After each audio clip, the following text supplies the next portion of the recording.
A continuación, vamos a presentar el artículo titulado Estado emocional e inmunidad, en el cual se analiza la relación que existe entre los procesos emocionales y los mecanismos del sistema inmunológico. El equipo está conformado por Flores Mata Shirley, Jacobo Hernández María de Lourdes, Rodríguez Casas Mauricio, Suárez Fuentes Paola Esmeralda y Velázquez Arenas Ana Paula. Esperamos que esta presentación resulte clara y sea de su interés. Bueno, para comenzar, vale la pena recordar que la idea de que las emociones afectan a la salud no es algo nuevo. De hecho, uno de los defensores más conocidos fue Hipócrates, quien proponía la teoría del humorismo. Esta teoría sostenía que nuestro cuerpo estaba regulado por 4 humores o fluidos. Estaban la sangre, la flema, la bilis negra y la bilis amarilla. Y según esta visión, cuando estos fluidos estaban en equilibrio, la persona se mantenía sana, tanto física como emocionalmente, y cuando estos se desequilibraban es cuando aparecían las enfermedades. Y aunque hoy sabemos que esta teoría no es correcta desde un punto de vista biológico, lo interesante es que la medicina occidental mantuvo esta idea durante casi 2000 años. Se creía que emociones intensas como el dolor, la ira o la ansiedad eran capaces de causar enfermedades graves e incluso la muerte.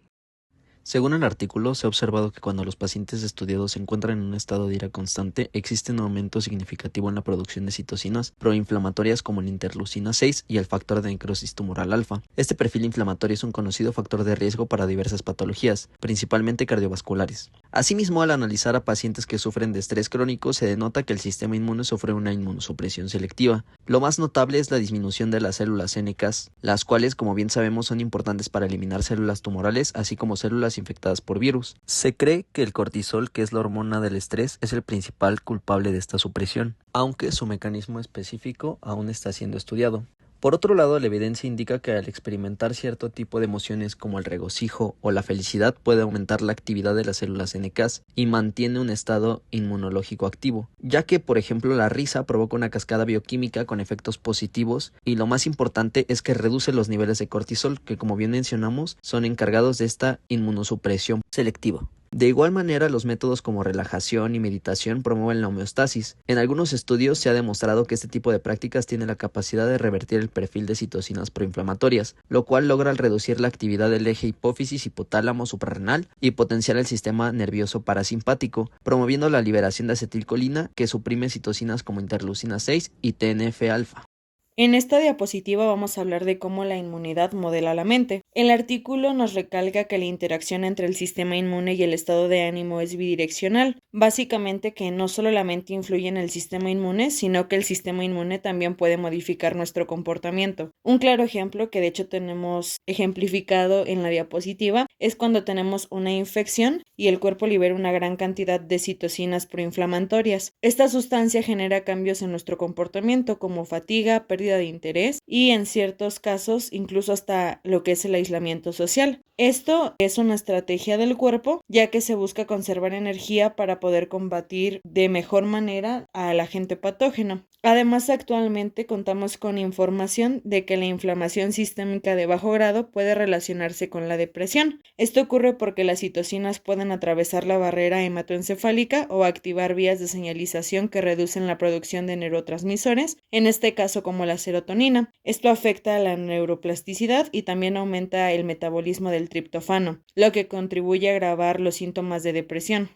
Ahora hablaremos de cómo responde nuestro cuerpo ante un estímulo o una situación de estrés. Podemos ver que existen dos vías principales que se activan. Tenemos una vía rápida y una vía lenta. Primero hablaremos de la vía rápida. Esta se activa casi de inmediato a través del sistema nervioso simpático. Lo que ocurre es que la médula suprarrenal libera adrenalina y noradrenalina, lo cual produce una respuesta inmediata. Aquí pues básicamente aumenta la frecuencia cardíaca, la presión arterial y la glucosa en sangre, y el cuerpo entra en un estado de alerta. Es una respuesta de muy corta duración y nos prepara para reaccionar rápidamente, básicamente como una situación de lucha o de huida.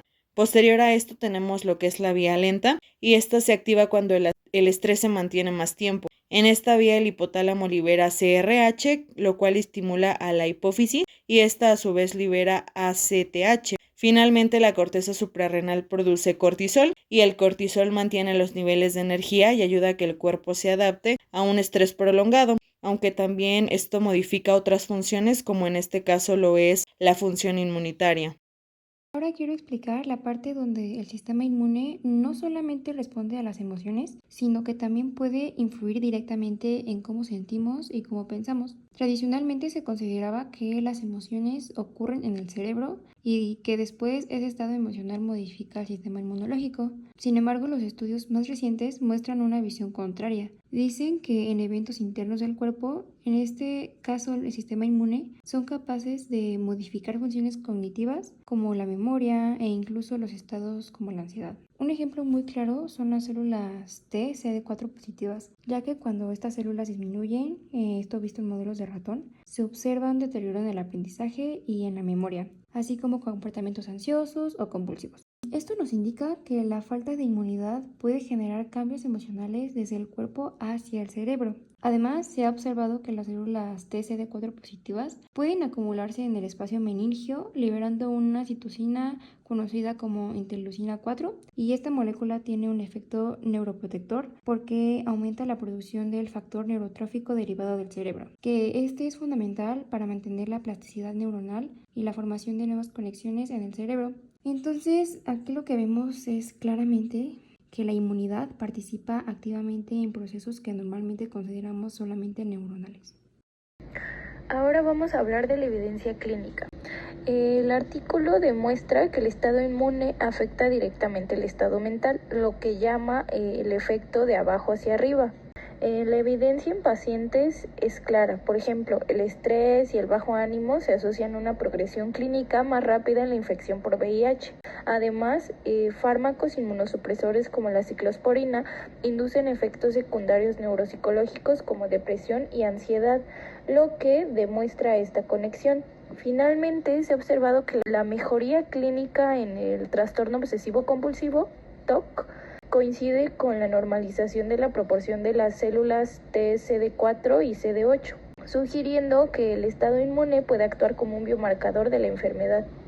Ahora el mecanismo, las células TCD4 o árbitros de la emoción.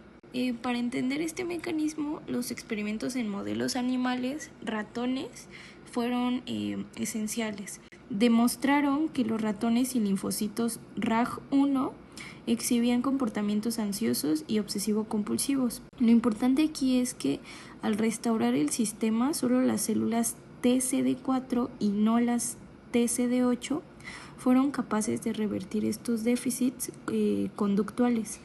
Este efecto fue genómico. Las células TCD4 anularon la alteración de 111 genes cerebrales vinculados a trastornos neurodegenerativos. Por ello, concluyeron que las células TCD4 pueden ser consideradas como árbitros esenciales de la inmunidad y la emoción. El artículo describe cómo el eje cerebro-intestino representa una relación muy estrecha entre el sistema digestivo y nuestra salud emocional. Explica que la asociación entre el estrés persistente y los trastornos gastrointestinales es tan fuerte que muchas de estas condiciones se tratan incluso con antidepresivos o con terapias conductuales. También menciona estudios recientes que han encontrado resultados muy llamativos. Por ejemplo, la presencia de una microbiota melancólica o la ausencia de probióticos específicos se ha relacionado con alteraciones en la salud mental y en la cognición. Es decir, el tipo de bacterias que habitan en el intestino pueden influir directamente en el estado emocional y en cómo procesamos información. Además, el artículo describe estudios con ratones libres de gérmenes o que no tienen microbiota intestinal. Estos animales muestran respuestas al estrés mucho más exageradas, presentan un desarrollo social anormal y además tienen un sistema inmune subdesarrollado. Esto evidencia que la microbiota intestinal no solo modula la respuesta al estrés, sino que también es esencial tanto para el comportamiento social como para el desarrollo adecuado del sistema inmune. El artículo continúa mostrando cómo la microbiota también influye en la respuesta inmunológica. Por ejemplo, menciona un estudio donde la ciclofosfamida, un fármaco anticancerígeno inmunosupresor, perdió por completo su efecto inmunosupresor en ratones libres de gérmenes. Los autores concluyen que al no tener microbiota intestinal, estos ratones no podrían inducir los subconjuntos específicos de células T como TH17 y TH1, que normalmente ayudarían a atacar el tumor en animales con microbiota normal. Finalmente, se menciona a la grelina, la hormona del hambre, y muestra que no solo regula el apetito, sino que además disminuye inflamación y mejora el desarrollo de linfocitos. En cambio, los ratones que no producen grelina presentan ansiedad y una conducta más depresiva cuando se exponen a estrés. Con estos estudios, el artículo concluye que el sistema nervioso, digestivo e inmunológico están muchísimo más interconectados de lo que se pensaba.